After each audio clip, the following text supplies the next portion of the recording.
जय हिंद दोस्तों।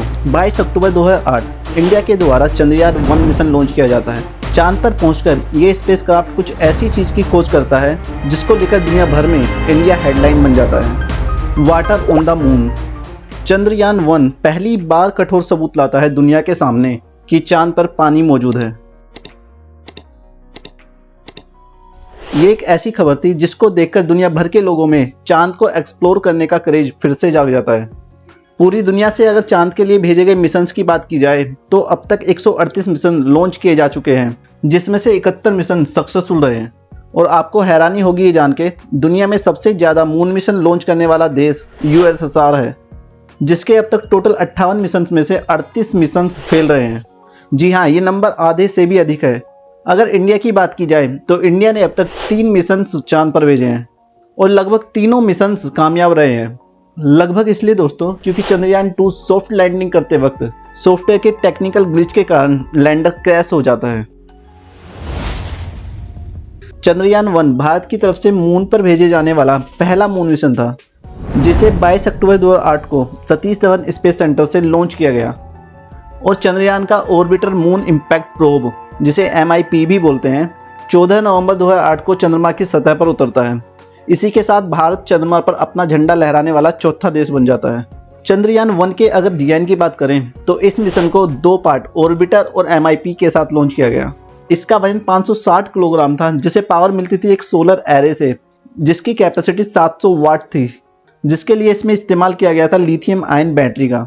इस पूरे मिशन का उद्देश्य लूनर सरफेस को स्टडी करना और एक केमिकल कैरेक्टरिस्टिक का 3 डायमेंशन मैप तैयार करना था, जो हेल्प करेगा साइंटिफिक नॉलेज को इंक्रीज करने में, जिसकी मदद से फ्यूचर में होने वाले मिशन और भी ज़्यादा एक्यूरेट और ज़्यादा स्पेसिफिक हो सकें। इस मिशन के अगर कॉस्ट की बात की जाए तो ये पूरा मिशन 380 करोड़ का था, जिसकी अगर प्राइस कंपेयर करें तो ये एक जंबो जेट के हाफ प्राइस के बराबर का था।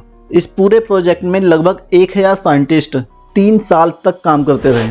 इस मिशन ने ही मून पर पानी की प्रेजेंस का पता लगाया, जो सदी की सबसे बड़ी खोज मानी जाती है। वो इसरो ही है जिसने पता लगाया चांद पर पानी समुद्र, झरने या बूंदों के रूप में नहीं, बल्कि खनिज और चट्टानों की सतह पर मौजूद है, जिसका इस्तेमाल रॉकेट फ्यूल बनाने के लिए, पानी के लिए, ऑक्सीजन बनाने के लिए या पेड़ पौधे लगाने के लिए किया जा सकता है। ये एक ऐसी खोज थी जिसके बाद इंडिया की इमेज दुनिया की नज़रों में रातों रात बदल गई। ये खोज तमाचा थी उन सभी लोगों के लिए जो इंडिया और इंडिया की रिसर्च एजेंसीज की मजाक उड़ाते थे। अभी तक जो मून के साउथ पोल पर मिशन किए गए थे, जैसे चंद्रयान-1 या नासा का LRO मिशन हो गया, ये सभी मिशन ऑर्बिटर मिशन थे, जिसमें मून के अराउंड एक स्पेसक्राफ्ट ऑर्बिट करता था और ऑर्बिट करते करते ये एनालाइज करता था कि मून का सरफेस कैसा है, वहाँ पर पानी मिलने के चांसेस हैं या नहीं। चंद्रयान-2 की खास बात ये थी कि ये पहला ऐसा मिशन था जो एक्चुअली रोवर उतारता मून के साउथ पोल के सरफेस पर। इसके 3 पार्ट थे। पहला था ऑर्बिटर, एक था लैंडर और तीसरा पार्ट था रोवर। ऑर्बिटर जैसा कि मैंने बताया ऑर्बिट करता, एक लैंडर है जो एक तरह का स्पेस क्राफ्ट है और ये लैंड करता मून सरफेस पर जाकर, जिसका नाम रखा गया था विक्रम, और रोवर जिसका नाम रखा गया था प्रज्ञान। रोवर एक्चुअली में लैंडर से निकलता और मून सरफेस पर जाता, जैसा कि आप पिक्चर में देख सकते हैं। इस मिशन को लॉन्च किया गया था 22 जुलाई 2019 को। अगर सब कुछ एज पर प्लान होता तो विक्रम लैंडर को चांद पर सॉफ्ट लैंडिंग करनी थी, जिसके अंदर प्रज्ञान रोवर होता जो कि चांद पर उतरता, लेकिन अनफॉर्चुनेटली ऐसा हुआ नहीं। 6 सितंबर 2019 जब विक्रम लैंडर उतर रहा था और सॉफ्ट लैंडिंग की तैयारी कर रहा था, वो अचानक से जाकर क्रैश लैंड कर जाता है। नवंबर 2019 की निकली एक फेलियर रिपोर्ट के मुताबिक ये एक्सीडेंट एक सॉफ्टवेयर ग्लिच की वजह से हुआ था। कई महीनों तक इसरो ने यह भी क्लेम किया कि जो लैंडर है वो इंटैक्ट है, टूटा नहीं है अभी, बस मून सरफेस पर टिल्ट होकर गिरा हुआ है। लेकिन फाइनली जब प्रेशर बढ़ा तो 1 जनवरी 2020 को इसरो के चीफ ने आकर ये एडमिट किया कि लैंडर एक्चुअली क्रैश होकर चकनाचूर हो गया है।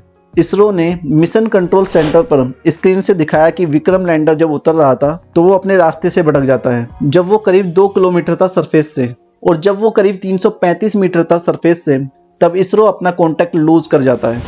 प्लान के अकॉर्डिंग 400 मीटर ऊपर पहुंचने पर विक्रम लैंडर को अपनी ऑलमोस्ट सारी वेलोसिटी खो देनी थी, लेकिन 1 किलोमीटर की हाइट तक भी पहुंचने पर विक्रम लैंडर की vertical velocity 212 kilometre per hour थी। इसरो के जो करंट चीफ हैं S सोमनाथ, वो बताते हैं कि विक्रम के इंजन में प्रॉब्लम थी। असल में टोटल 5 इंजन में से एक में थ्रस्ट थोड़ा ज़्यादा था, जिसकी वजह से विक्रम अनस्टेबल हो गया। एक्चुअली विक्रम को फोटो लेकर ये डिसाइड करना था कि एक्चुअल लैंडिंग स्पॉट क्या होगा, लेकिन फोटो लेने के लिए वो कभी स्टेबल हो ही नहीं पाया। जब उसने अपनी अलाइनमेंट ठीक करने की कोशिश करी तो अपने थ्रस्टर की कमी की वजह से वो तेज तेज घूमने लगा, और यहाँ विक्रम के सॉफ्टवेयर में भी एक लिमिट लगाई गई थी कि वो कितनी तेज घूम सकता है। तो ये सारी प्रॉब्लम एक्यूमुलेट होती हैं और इन सारी प्रॉब्लम की वजह से विक्रम लैंडर क्रैश कर जाता है। चंद्रयान 3 की बात की जाए तो इसको लॉन्च किया गया है उसी ऑब्जेक्टिव को पूरा करने के लिए जिसे चंद्रयान 2 पूरा नहीं कर पाया। कुछ गलती होने की गुंजाइश की वजह से इसमें काफ़ी सारे मॉडिफिकेशन किए गए हैं। पहले तो जो लैंडिंग एरिया है उसे और बड़ा कर दिया गया है। जहां चंद्रयान 2 के लिए 500 बाई 500 मीटर का पैच था, वहीं चंद्रयान 3 4 बाई 2.4 किलोमीटर के एरिया में कहीं भी लैंड कर सकता है। दूसरा, चंद्रयान 3 में इस बार ज़्यादा फ्यूल दिया गया था जिससे वो हवा में ज़्यादा देर तक रह पाए और सही लैंडिंग साइट ढूंढ पाए। तीसरा, सॉफ्टवेयर अपग्रेड किया गया है जिससे जरूरत पड़ने पर विक्रम लैंडर ज़्यादा तेजी से घूम पाए अगर जरूरत पड़े तो। चौथा, विक्रम लैंडर को इस बार सिर्फ फोटो पर डिपेंडेंट नहीं होना पड़ेगा लैंड करने के लिए। चंद्रयान 2 का जो ऑर्बिटर है वो अभी भी सही सलामत काम कर रहा है मून के ऑर्बिटर में, जिससे हाई रेजोल्यूशन इमेज लिए गए हैं मून सरफेस के, और उन इमेजेस को चंद्रयान 3 के लैंडर में फीड किया गया था जिससे वो सही लैंडिंग कर पाया। इन सब मॉडिफिकेशंस के साथ 14 जुलाई 2023 को चंद्रयान 3 को लॉन्च किया गया और 17 अगस्त 2023 को चंद्रयान 3 का विक्रम लैंडर प्लान के अनुसार टचडाउन करता है मून सरफेस को। ये मिशन अभी तक पूरी तरह से सक्सेसफुल मिशन रहा है।